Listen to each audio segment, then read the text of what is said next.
Good morning all of you. Today we will continue our 8th chapter class 11 subject biology. तो अपने आज जो अपना cell the unit of life जो आगे कंटिन्यू करने जा रहे हैं. लास्ट लेक्चर के बारे में आपको बता दूं मैं. लास्ट लेक्चर के अंदर अपनों ने 4 ऑर्गेनल्स के बारे में पढ़ा था, है ना.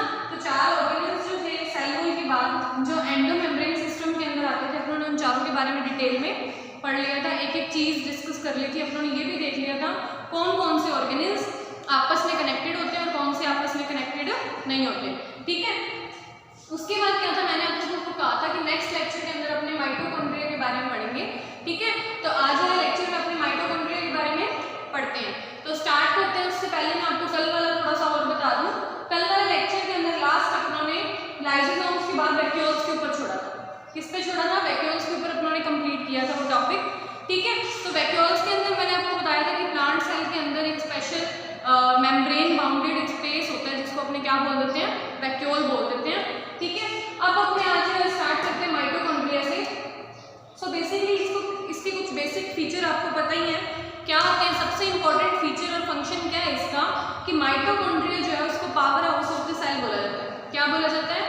Power house of the cell. यानी कि सेल के अंदर ये एनर्जी स्टोर करने का काम करता है. अब देखो क्या होता है, माइटोकॉन्ड्रिया की जो स्ट्रक्चर्स होती है, माइटोकॉन्ड्रिया जो ऑर्गेनल होता है, इसको अपने डायरेक्ट माइक्रोस्कोप के अंदर नहीं देख सकते. मतलब आप लोग सोच रहे होगे तो फिर पता कैसे चला. एक्चुअल में क्या होता है कि जब माइटोकॉन्ड्रिया की स्टडी कर रहे होते हैं तो उसको अपने को स्टेन करवाना पड़ता है. पहले क्या करवाना पड़ता है? स्टेन. जिसका मतलब क्या होता है कि उसे एक ऐसे सोल्यूशन में या कलर्ड सोल्यूशन में डालना पड़ता है जिसकी वजह से उसके ऊपर एक कलर आए. कलर आने की वजह से क्या होता है, माइटोकॉन्ड्रिया जो होता है माइक्रोस्कोप के अंदर ईजिली दिखाई दे जाता है. यानी कि बाकी ऑर्गेनल्स अलग होते हैं और माइटोकॉन्ड्रिया अलग दिखाई देता है. समझ आ गया? तो इसलिए क्या होता है, सबसे इंपॉर्टेंट बात ये होती है जब भी माइटोकॉन्ड्रिया को अंडर माइक्रोस्कोप या फिर कोई एक्सपेरिमेंट्स में स्टडी करना पड़ता है तो उसके लिए पहले उसको स्टेन करवाना पड़ता है. तो ये चीज़ अपने ध्यान रखेंगे. उसके बाद अपने नेक्स्ट चलते हैं. माइटोकॉन्ड्रिया जो होती है स्पेशली स्टेन करवाया जाता है, नहीं तो इसके अलावा ये माइक्रोस्कोप के अंडर नहीं देखी जा सकती. अब माइटोकॉन्ड्रिया होती है जो माइटोकॉन्ड्रिया क्या होती है, वही एनर्जी प्रोवाइड करवाने के लिए. तो अब क्या होता है ना कि किसी सेल को अपने को पता है कि हर एक जो सेल है प्लांट के अंदर चाहे एनिमल के अंदर, जरूरी नहीं है कि हर एक सेल को अपनी इक्वल अमाउंट में एनर्जी चाहिए. मान लो किसी को 50 ATP चाहिए तो किसी को हो सकता है 100 चाहिए. ठीक है. तो ये डिपेंड करता है कि किस सेल का कितना फंक्शन है. तो ये कितना फंक्शन होता है, जिस सेल का जितना ज़्यादा फंक्शन होता है उसको उतनी ज़्यादा अमाउंट में एनर्जी चाहिए होती है. ठीक है. तो एनर्जी जो होती है, इसलिए माइटोकॉन्ड्रिया क्या करता है, वेरिएबल होता है हर एक एक्टिविटी के अंदर, हर एक सेल के अंदर. यानी कि वेरी करता है एक सेल से दूसरी सेल में. अब देखो शेप और साइज के ऊपर बात करें तो शेप और साइज में भी कुछ इसमें डिफरेंस पाए जाते हैं. ठीक है. कौन कौन से, अब अपनी नॉर्मल बात करें अगर, तो इसकी क्या होती है, सॉसेज शेप होती है या सिलेंड्रिकल होती है. ये आपको सामने एक सिलेंड्रिकल शेप में दिख रहा होगा. ये यहाँ से अपने इसका डाइसेक्शन किया है. क्या किया है? डाइसेक्शन. यानी कि काटा है. जब इसको सेल को काटा है तो इसके अंदर क्या था, ये आउटर मेम्ब्रेन दिखाई दे रही है, ये इनर मेम्ब्रेन है. ठीक है. और इसके बीच में जो स्पेस दिख रहा है, ये वाला स्पेस जो है यानी कि जो फोल्डेड स्पेस है, इसके अंदर तो सारा साइटोप्लाज्म जो है फिर इसको मैट्रिक्स बोल दिया. ठीक है. और इसके बाहर जो यहाँ पे स्पेस दिखाई दे रहा है सेल्स के अलावा, तो इसको क्या बोल दिया अपनों ने? Inner space. ठीक है. तो बेसिकली जो सामने डायग्राम दिखाई दे रहा है माइटोकॉन्ड्रिया का डाइसेक्शन किया, यानी कि इसको काट दिया, उसके बाद में उसकी आउटर और इनर जो है मेम्ब्रेन दिखाई देती है. आगे सुनो. हर एक जो माइटोकॉन्ड्रिया होता है वो डबल मेम्ब्रेन बाउंडेड स्ट्रक्चर होती है. क्या होती है? इसका अपने इंपॉर्टेंट फीचर लिख लेते हैं. Double membrane bounded structure. आप लोगों को डायग्राम में भी दिख रहा होगा कि डबल मेम्ब्रेन बाउंडेड कैसे है. दिखाई दे रहा है ना कि आउटर वाली अलग है, इसकी इनर वाली मेम्ब्रेन अलग है. ठीक है. तो ये इसका फीचर अपने कह सकते हैं. आगे देखो, अभी डबल मेम्ब्रेन है तो आपको दिखाई दे रही है पहली आउटर है, उसके नीचे वाली दूसरी कौन सी है? इनर मेम्ब्रेन है. अब देखो आउटर और इनर मेम्ब्रेन जो होती है वो कंपार्टमेंट्स में डिवाइड होती है. ठीक है. किसमें डिवाइडेड होती है? कंपार्टमेंट्स में. अब इनर वाली जो मेम्ब्रेन होती है क्या होती है? इनर मेम्ब्रेन होती है वो फिल्ड होती है लिक्विड से. Inner membrane is filled up.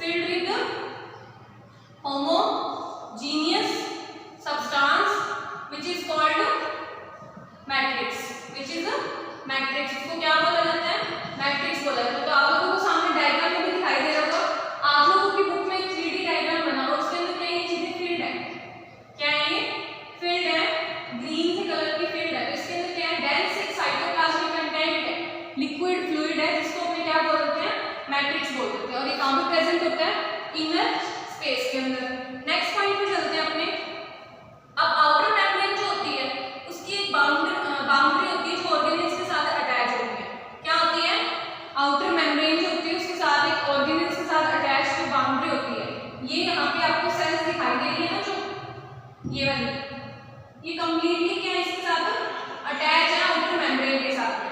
कहाँ पे है? आउटर मेम्ब्रेन के साथ में ये अटैच है। तो ये जो अटैच्ड सेल्स होती है इसको क्या बोला जाता है? क्रिस्टा। क्या बोला जाता है? क्रिस्टा। समझ आ गया? तो ये वाली जो सेल्स होती हैं इनफोल्डेड, कैसी है ये? इनफोल्डेड है, ऐसी सी स्ट्रक्चर है। तो इनको क्या बोल दिया? क्रिस्टा। और साथ में किसके साथ अटैच है? आउटर सरफेस के साथ में। आगे देखो, अब ये जो मेम्ब्रेन्स होती हैं इनकी क्या होती है? स्पेसिफिक एंजाइम होते हैं, ठीक है? क्या होते हैं? मेम्ब्रेन्स के साथ में एक स्पेसिफिक एंजाइम वर्क करते हैं जो माइटोकॉन्ड्रिया के साथ मिलकर फंक्शन परफॉर्म करने का काम करते हैं। क्या करते हैं? माइटोकॉन्ड्रिया के साथ मिलकर कुछ ऐसे एंजाइम्स होते हैं जो इनके साथ मिलकर वर्क करते हैं, जो इनका फंक्शन परफॉर्म करवाने में हेल्प करते हैं, ठीक है? तो वो कौन से हैं? अब ये फंक्शन जो परफॉर्म कराते हैं माइटोकॉन्ड्रिया बेसिकली कहाँ पे प्रेजेंट होती है? एरोबिक रेस्पिरेशन में। कहाँ पे? Aerobic respiration. एरोबिक रेस्पिरेशन मतलब जिसमें ऑक्सीजन की रिक्वायरमेंट होती है, ऑक्सीजन की रिक्वायरमेंट होती है। साथ में आपको पता है एरोबिक रेस्पिरेशन के अंदर हमेशा एटीपी फॉर्मेशन होती है। क्या होती है? एटीपी फॉर्मेशन, जो क्या है? एक एनर्जी की फॉर्म होती है प्लांट्स में या सेल्स में। समझ आ गया? तो एटीपी की फॉर्म में एनर्जी सिंथेसिस करता है। अब माइटोकॉन्ड्रिया एरोबिक रेस्पिरेशन में प्रेजेंट होता है और ये क्या करता है? सेलुलर फॉर्म में एनर्जी प्रोड्यूस करता है एटीपी की फॉर्म में, जिसकी वजह से अपने इसको क्या बोल देते हैं? Power house of the cell. क्या बोल देते हैं? Power house of the cell due to the formation of energy. समझ आ गया? Power house of the cell सबसे इंपॉर्टेंट फीचर है ये माइटोकॉन्ड्रिया का। आगे चलते हैं अपने, उसके बाद अपने कुछ पॉइंट्स और देखते हैं। अब इसमें क्या होता है? DNA molecules single circular DNA molecule होते हैं और कुछ आरएनए मॉलिक्यूल भी प्रेजेंट होते हैं। एक पॉइंट और हमने देखते हैं इसका, इसके अंदर देखो क्या होता है? इस सेल के अंदर जो आरएनए मॉलिक्यूल्स, डीएनए मॉलिक्यूल्स होते हैं, डीएनए मॉलिक्यूल्स होते हैं, वो कैसे होते हैं? Single stranded. सिंगल स्ट्रैंड का मतलब समझते हो? एक होता है सिंगल स्ट्रैंडेड, एक होता है डबल स्ट्रैंडेड। सिंगल स्ट्रैंडेड के अंदर स्ट्रेट चेन आती है और डबल स्ट्रैंडेड के अंदर कुछ ऐसी स्ट्रक्चर आती है। कैसी? ऐसी दो चीजें, दो स्ट्रक्चर जो आपस में कॉइल्ड होती है। समझ आ गया? ये तो होती है डबल स्ट्रैंडेड और सिंगल स्ट्रैंडेड होती है सिंगल लेयर। क्लियर है? तो डीएनए मॉलिक्यूल्स कैसे होते हैं? सिंगल स्ट्रैंडेड और कुछ आरएनए के मॉलिक्यूल्स भी प्रेजेंट होते हैं, ठीक है? कुछ आरएनए के मॉलिक्यूल्स भी प्रेजेंट होते हैं। आगे देखो, अब राइबोसोम की बात करते हैं। क्या? राइबोसोम्स। राइबोसोम्स के बारे में मैंने आपको बताया था ना। राइबोसोम्स क्या होते हैं? इसमें 70 और 80 दो टाइप के बताए थे मैंने आपको। 70s की कौन सी यूनिट थी? 40s प्लस 30s, है ना? सब यूनिट्स थी ना इसकी। समझ आ गया? तो इसके अंदर क्या होता है? राइबोसोम्स के अंदर ये 70s टाइप के होते हैं। कैसे होते हैं? 70s टाइप के, यानी कि 50s और 30s जो होती है इसकी सब यूनिट्स होती है। आपको मैंने उस दिन भी क्लियर किया था कि कंफ्यूज नहीं होना, इनको टोटल नहीं करना होता, बस ये इनकी सब यूनिट्स होती है। तो ये 70s होता है और एक मैंने आपको 80s बताया था। 80s की सब यूनिट्स क्या थी? 60s और 40s। दोबारा से लिख लेना, अपनी कॉपी के ऊपर लिख लेना इस चीज को, ताकि आप लोग दोबारा कंफ्यूज ना हो। समझ आ गया? तो राइबोसोम्स किस टाइप के होते हैं इसके अंदर? 70s टाइप के। क्लियर हो गया? आगे काम देखते हैं इसका। अब ये क्या करती है? सिंथेसिस करती है प्रोटीन का। दे सिंथेसिस प्रोटीन। समझ आ गया? तो प्रोटीन सिंथेसिस करते हैं और माइटोकॉन्ड्रिया जो होती है एक से अगर दूसरे में डिवाइडेड होती है तो ये किस प्रोसेस से होती है? फिजन से। कौन सी प्रोसेस से डिवीजन होता है इसका? फिजन से। आप लोगों को पता होना चाहिए। अब फिजन के बारे में आप लोग नॉर्मली जानते होंगे। फिजन क्या होती है? फिजन की प्रोसेस, जब आप लोगों ने देखा होगा फिजन की प्रोसेस के अंदर क्या होता है? एक सेल जो होती है अपने न्यूक्लियस को दो में डिवाइड कर लेती है और अलग अलग हो जाती है। इस प्रोसेस को क्या बोला जाता है? फिजन बोला जाता है। अब अपने माइटोकॉन्ड्रिया को दोबारा रिकॉल कर ले थोड़ा सा। हाँ, तो सबसे पहले क्या था कि इसको स्ट्रेन करवाना पड़ता है, उसके बाद में अपने माइक्रोस्कोप के अंदर इसको देख सकते हैं, ठीक है? उसके अलावा कुछ पॉइंट्स और थे, जैसे कि इसकी एक्टिविटीज़ वगैरह, सेल की वेरिएबल साइज और प्रेजेंस ऑफ माइटोकॉन्ड्रिया डिपेंड करती है कि सेल कितनी एनर्जी पोजेस कर रहा है और कितनी नहीं कर रहा। फिर हम लोगों ने देखा कि आउटर और इनर दो मेम्ब्रेन में डिवाइडेड होता है, ये जैसा कि सामने डायग्राम में दिख रहा है अपने को। फिर इसके बाद में क्या था? आउटर इनर मेम्ब्रेन के अंदर क्या होता है? ल्यूमेन होती है, ठीक है। इनर स्पेस बोला जाता है उसको। मैट्रिक्स होती है, मैट्रिक्स क्यों बोला जाता है? क्योंकि ये क्या करती है, एक डेंस लिक्विड कंटेन करती है, साइटोप्लाज्म होमोजीनियस सब्सटेंस कंटेन करती है, जिसको अपने मैट्रिक्स बोल देते हैं। समझ आ गया? उसके बाद में देखो ये क्या करती है, अब इसमें क्रिस्टी नाम की 2 स्ट्रक्चर्स जो कंटिन्यूसली आपको दिखाई दे रही है सामने प्रेजेंट होती है। ये स्ट्रक्चर्स प्रेजेंट होती है इसके अंदर, जो क्या काम करती है, सरफेस एरिया इंक्रीज करने का भी काम करती है। ठीक है।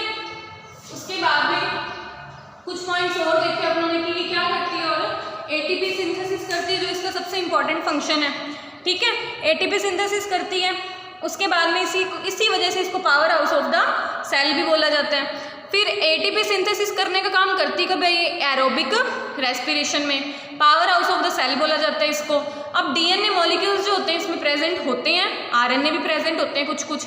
डीएनए जो होते हैं वो सिंगल स्ट्रैंडेड होते हैं, आरएनए कुछ फॉर्म में प्रेजेंट होते हैं। फिर इसमें राइबोसोम्स प्रेजेंट होते हैं, वो कैसे होते हैं, 70S टाइप के। ठीक है। प्रोटीन का सिंथेसिस जो होता है इसके अंदर क्या होता है, 70S टाइप के जो इसके अंदर राइबोसोम्स होते हैं वो क्या काम करते हैं, प्रोटीन का सिंथेसिस करते हैं। और माइटोकॉन्ड्रिया का डिवीजन जो सबसे इंपॉर्टेंट बात है वो कैसे होता है, फिजन के थ्रू। इसके बाद अपने नेक्स्ट बात करते हैं प्लास्टिड की। सो नेक्स्ट अब जो सामने आपको प्लास्टिड दिखाई दे रहा है इसके बारे में कंटिन्यू करते हैं। अपने सामने जो इसका डायग्राम बना हुआ सेक्शन व्यू ऑफ क्लोरोप्लास्ट का अपने सेक्शन व्यू का डायग्राम बनाया है, जिसके अंदर आपको इजीली समझ आता है कि आउटर मेम्ब्रेन, इनर मेम्ब्रेन और जो ग्रेनुल या स्ट्रोमा वगैरह होते हैं उनका क्या कहाँ पे वो प्रेजेंट होते हैं, क्या क्या फंक्शन होता है, उसके बारे में आपको बताऊंगी। सो स्टार्ट करते हैं। इसके अंदर सबसे पहले प्लास्टिड के अंदर देखते हैं। प्लास्टिड जो होते हैं कहाँ मिलते हैं, प्लांट सेल में और यूग्लिनॉइड्स में। कहाँ पे, प्लांट सेल्स एंड यूग्लिनॉइड्स। अब आप लोग सोच रहे हो यूग्लिनॉइड्स क्या, यूग्लिनॉइड्स भी छोटे लेवल के प्लांट्स हैं या ऑर्गेनिजम्स माने जाते हैं। ठीक है, तो कंफ्यूज नहीं होना इसके अंदर ज़्यादा। नेक्स्ट चलते हैं अपने नेक्स्ट पॉइंट पे इसके। अब इसकी साइज की बात करते हैं, तो ये क्या होते हैं, large in size. These are large in size में बड़े होते हैं ये। अब देखो कुछ स्पेसिफिक पिगमेंट्स कैरी करते हैं, क्या करते हैं, स्पेसिफिक पिगमेंट्स होते हैं इसके अंदर, specific pigments are present in it. अब आप लोग सोच रहे हो कि पिगमेंट्स हैं तो मतलब कि आप लोगों को ये भी चीज़ पता है कि पिगमेंट्स जहाँ पे प्रेजेंट होते हैं उनका कुछ ना कुछ कलर भी होता है। ठीक है, तो इसके अंदर क्या होता है कि स्पेसिफिक कुछ पिगमेंट्स प्रेजेंट होते हैं जिसकी वजह से इनके कलर कई होते हैं, जैसे ग्रीन, ऑरेंज, रेड, 3-4 टाइप के इसके अंदर कलर आपको मिलते हैं। क्यों, क्योंकि इसके अंदर कई टाइप के पिगमेंट्स प्रेजेंट होते हैं। ठीक है, नेक्स्ट अपने बात करते हैं इसके अंदर। अब स्पेशल पिगमेंट की वजह से स्पेशल कलर भी पोजेस करते हैं, स्पेशल कलर भी पोजेस करते हैं। नेक्स्ट पॉइंट पे चलते हैं इसके अपने आगे। इसके अंदर देखते हैं कि ये जो प्लास्टिक या पिगमेंट्स के बेसिस पे, on the basis of pigment के बेसिस पे ये 3 पार्ट्स में डिवाइडेड है। कौन कौन से पार्ट है इसके बारे में अपन देखते हैं। सबसे पहले क्या होता है, इसका सबसे पहला पार्ट है क्लोरोप्लास्ट। क्या नाम है, chloroplast. Second one is chromoplast. दूसरे का नाम क्या है, क्रोमोप्लास्ट। समझ आ गया। And third one is leucoplast. क्या नाम है तीसरे का, ल्यूकोप्लास्ट। तो एक एक करके इनको स्टडी करेंगे। इससे पहले दोबारा सुन लो, पिगमेंट्स होने की वजह से, इसके अंदर पिगमेंट्स होने की वजह से इसको 3 पार्ट्स में जो एंटी क्लासेस में डिवाइड किया गया है, क्लोरोप्लास्ट, क्रोमोप्लास्ट एंड ल्यूकोप्लास्ट। ये चीजें आपको याद होनी चाहिए। ठीक है, अब तीनों को एक एक करके स्टडी कर लेते हैं अपने कि बेसिस पिगमेंट के बेसिस पे जो 3 पार्ट्स में डिवाइड किए गए हैं तो इनके अंदर एक्चुअली में होता क्या है। तो सबसे पहला अपना क्या था, क्लोरोप्लास्ट। तो क्लोरोप्लास्ट के अंदर क्या होता है, क्लोरोप्लास्ट कंटेन क्लोरोफिल।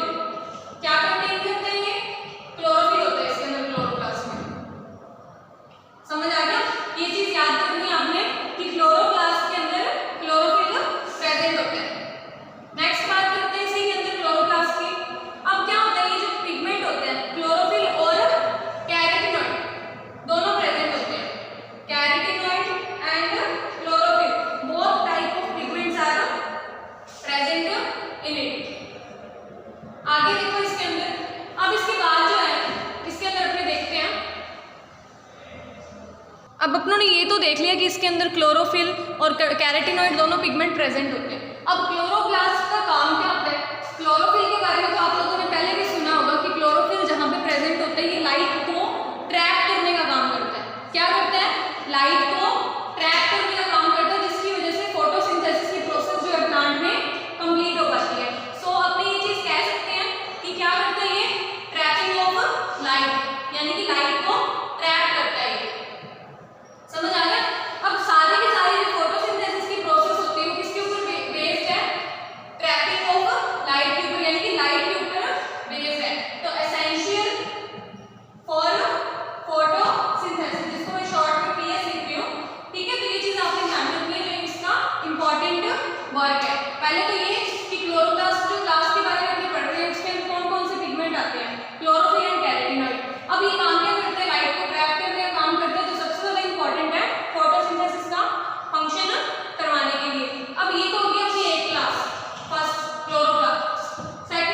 अमाइलोप्लास्टिड्स, पहला है अमाइलोप्लास्ट।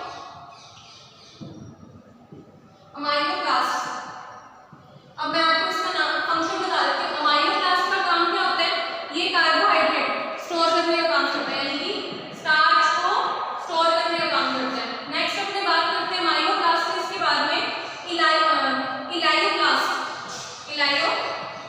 अब इसका क्या काम होता है, ये पोटैटोज, ये इसके अंदर तो अपने एग्जांपल देखिए तो स्टार्च किसके अंदर स्टोर होता है, पोटैटो के अंदर, ठीक है। अब इलायोप्लास्ट जो होता है ये ऑयल और फैट वगैरह स्टोर करने का काम करता है।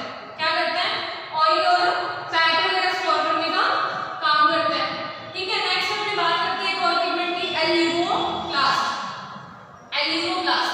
अब एल्यूरो जो प्लास्ट है वो क्या काम करता है, ये स्टोर करता है प्रोटीन को, इट स्टोर्स प्रोटीन। तो ये कुछ पिगमेंट्स जो इसके अंदर प्रेजेंट होते हैं जो क्या अपना अलग अलग काम परफॉर्म करते हैं, ठीक है। तो ल्यूकोप्लास्ट क्या होते हैं, बेसिकली कलरलेस प्लास्टिड्स होते हैं। अब ये तीनों क्लासेस के बाद लोगों ने देखा कि इसके अंदर कुछ ऐसे पिगमेंट्स भी प्रेजेंट होते हैं जिनका कुछ ना कुछ अलग फंक्शन भी होता है। अमाइलोप्लास्ट, इलायोप्लास्ट और एल्यूरोप्लास्ट, तीनों के बारे में आपको क्लियर हो गया होगा। इसके बाद में हमें कुछ नेक्स्ट और पॉइंट्स के बारे में आगे कंटिन्यू करते हैं। सो नेक्स्ट आगे कुछ पॉइंट्स और कंटिन्यू करते हैं। देखो इसके अंदर क्या होता है, प्लास्टिड्स के अंदर क्या होता है, क्लोरोप्लास्ट जो प्रेजेंट होते हैं बेसिकली ग्रीन प्लांट्स की जो मीजोफिल सेल्स होती है लीव्स के अंदर क्या होती है, मीजोफिल जो सेल्स होती है वहाँ पे प्रेजेंट होते हैं। अब मीजोफिल सेल्स के अंदर क्या होता है, ये डिपेंड करता है कि किसके अंदर कितनी अमाउंट में उसका फंक्शन परफॉर्म हो रहा है। अगर क्लोरोप्लास्ट की नीड ज़्यादा है तो वहाँ पे क्या होता है, मीजोफिल के अंदर क्लोरोप्लास्ट की अमाउंट भी इंक्रीज हो जाती है, ठीक है। अगर वहाँ पे उसका फंक्शन कम है तो उसकी अमाउंट डिक्रीज हो जाती है, यानी कि ये वेरी करता है 1 सेल से लेके 20 to 40 सेल इन पर मीजोफिल सेल। समझ आ गई, क्लोरोप्लास्ट की अमाउंट जो है वेरी करती है 1 सेल से लेके 20 to 40 सेल। अब इनकी क्या होती है, शेप्स अलग अलग होती है।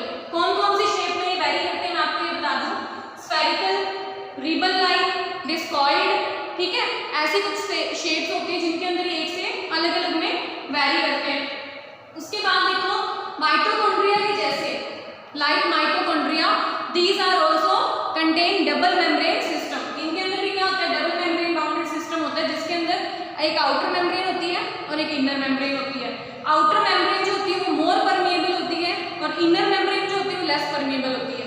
परमिएबिलिटी का मतलब मैंने आपको कई बार बता दिया, दोबारा सुन लो, जो सिलेक्टिवली कुछ मॉलिक्यूल्स को अपने अंदर से पास आउट होने देती है। समझ आ गया, तो इनर मेम्ब्रेन जो होती है वो लेस परमिएबल होती है। आगे अपनी बात करते हैं इनर मेम्ब्रेन के अंदर जो क्लोरोप्लास्ट होता है। अब कुछ पॉइंट्स और देखते हैं इसके बाद में। इनर मेम्ब्रेन के अंदर जो क्लोरोप्लास्ट प्रेजेंट होता है उसको स्ट्रोमा बोलते हैं। क्या बोलते हैं, स्ट्रोमा। ये पॉइंट आपको स्पेशल नोट करना है, इनर मेम्ब्रेन के अंदर, ठीक है। इनर मेम्ब्रेन के अंदर जो क्लोरोप्लास्ट प्रेजेंट होता है उसको स्ट्रोमा बोलते हैं। अब कुछ नंबर ऑफ ऑर्गेनेल्स जो होते हैं, फ्लैटेड मेम्ब्रेन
स्ट्रोमा लैमेले।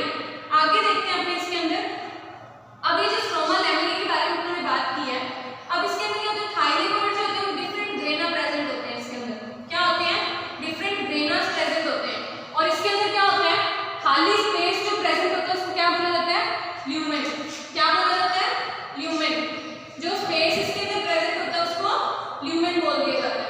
ठीक है, ग्रेनम हो गया, स्ट्रोमा हो गया, थाइलेकोइड्स हो गया, ठीक है, और स्ट्रोमा लैमेले हो गया। ये चीजें आपको क्लियर है ना? दोबारा सुन लेना इन चीजों के बारे में। ये चीजें डायरेक्ट बाय टर्म जो एग्जाम में पूछी जाती है कि इससे आप क्या मतलब समझते हो। अब आगे देखो, स्ट्रोमा के अंदर जो होता है एंजाइम रिक्वायर्ड होते हैं किसके लिए, कार्बोहाइड्रेट और प्रोटीन का सिंथेसिस करने के लिए। क्या काम करती है stroma, synthesis of protein and carbohydrate.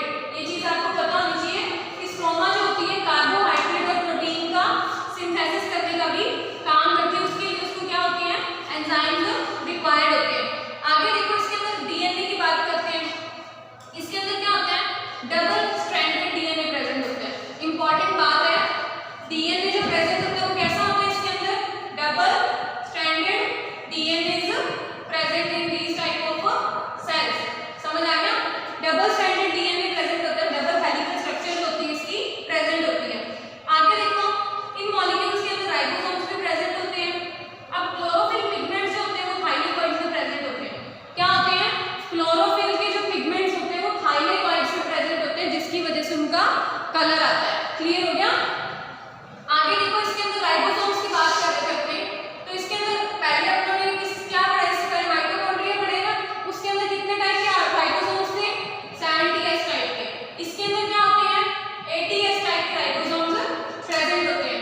दोबारा सुन लो, इसके अंदर स्ट्रोमा प्रेजेंट होती है, जो स्पेस आपको सामने दिखाई दे रहा है उसके अंदर। और इसके अंदर क्या होता है, ये सिंथेसिस करती है प्रोटीन और कार्बोहाइड्रेट का, जिसके प्रोटीन और कार्बोहाइड्रेट का सिंथेसिस करती है किसकी हेल्प से है, एंजाइम्स की हेल्प से। समझ आ गया? तो एंजाइम्स कहाँ प्रेजेंट होते हैं, क्लोरोप्लास्ट में। अब ग्रेनम प्रेजेंट होते हैं, जो ये यहाँ पे आपको कॉइल लाइक स्ट्रक्चर्स दिख रहे हैं थाइलेकोइड्स की, इसको ग्रेनम बोला जाता है। अब इसमें पाइप लाइक स्ट्रक्चर्स प्रेजेंट होती है, इसको स्ट्रोमा लैमेले बोला जाता है। क्लियर हो गया? फिर इसके अंदर डबल स्ट्रैंडेड डीएनए प्रेजेंट होते हैं। राइबोसोम्स जो होते हैं वो 80S टाइप के होते हैं। सो कुछ ये इंपॉर्टेंट पॉइंट्स थे। इससे पहले आपने पढ़ा कि इसके तीन पिगमेंट्स के बेसिस पे तीन क्लासेस में डिवाइड है, क्लोरोप्लास्ट, क्रोमोप्लास्ट एंड ल्यूकोप्लास्ट। तीनों के कैरेक्टर मैंने आपको बता दिए। उसके बाद ये कुछ प्लास्टिड के स्पेशल पॉइंट्स थे। ठीक है, तो आज हमने माइटोकॉन्ड्रिया प्लास्टिड कंप्लीट कर लिया है। नेक्स्ट वाले लेक्चर में आगे कंटिन्यू करेंगे। कंफ्यूज मत होना, एक एक चीज को आराम से सुनना, ध्यान से पढ़ना। एक बार ये चीजें नहीं है, लिखने के बाद में, 2 बार पढ़ने के बाद में क्लियर हो जाएगा।